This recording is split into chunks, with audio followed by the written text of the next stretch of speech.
دوستوں آج میں جس جگہ کو وزٹ کرنے آیا ہوں وہ میرے خیال سے گانگبک ڈسٹرکٹ کے اندر وزٹ کرنے کے لیے سب سے اہم جگہ ہے، کیونکہ ایک تو یہ جگہ کافی زیادہ پیسفل ہے، یہاں کا ویو کافی امیزنگ ہے، اور دوسرا یہ چیز ہسٹری سے ریلیٹڈ ہے،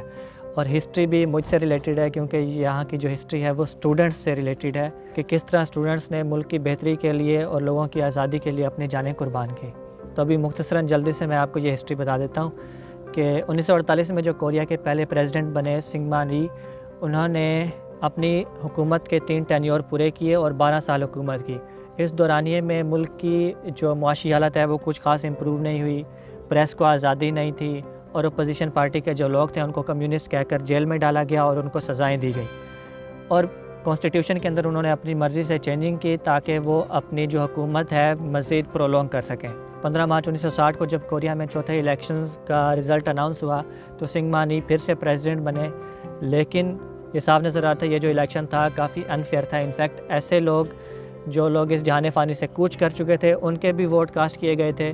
اور بہت سارے جعلی ووٹ الیکشن سے پہلے ہی کاسٹ کر دیے گئے تھے، جس کی وجہ سے سنگمان ری پریزیڈنٹ بنے۔ لیکن ان کے خلاف عوام نے مسان کے اندر پروٹیسٹ شروع کیا جس میں کچھ اسٹوڈنٹس بھی تھے، اور ان پروٹیسٹ میں ایک اہم پرسنالٹی تھی، ایک ینگ اسٹوڈنٹ کی جوجول کم، جو ان پروٹیسٹ کے بعد مسنگ ہو گئے، اور 11 اپریل کو ان کی باڈی ایک ماہی گیر کو، ایک فشر مین کو ملی،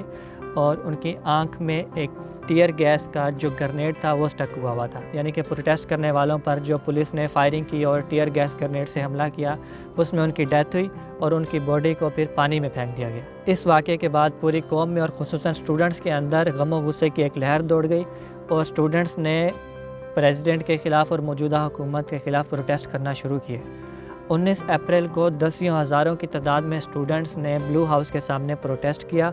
اور یہ پروٹیسٹ کافی پیسفل تھا، لیکن پولیس نے ان پر اٹیک کیا اور فائرنگ کی، جس کے بعد یہ پروٹیسٹ مزید پیسفل نہیں رہا، اور اس دوران 200 کے قریب اسٹوڈنٹس کی ڈیتھ ہوئی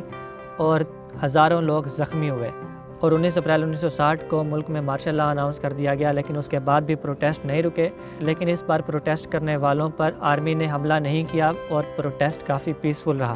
26 اپریل 1960 کو پریزیڈنٹ سنگمان ری نے ریزائن کر دیا، یہ کہہ کر کہ اگر عوام کی یہی اچھا ہے کہ میں ریزائن کر دوں تو میں ریزائن کرتا ہوں، اور میں نے پہلے بھی عوام کی خواہش کے مطابق چلنے کی کوشش کی ہے۔ یہ انسیڈنٹ ملک کی جمہوریت کے لیے ایک اہم حصہ سمجھا جاتا ہے، اور یہ ملک کے کانسٹیٹیوشن کا بھی پارٹ ہے۔ انفیکٹ اس سال 2020 میں پریزیڈنٹ مون نے یہ اناؤنس کیا تھا کہ وہ کوشش کریں گے کہ اس انسیڈنٹ کو اپریل 19 ریولیوشن کو یونیسکو کی لسٹنگ میں بھی شامل کیا جائے۔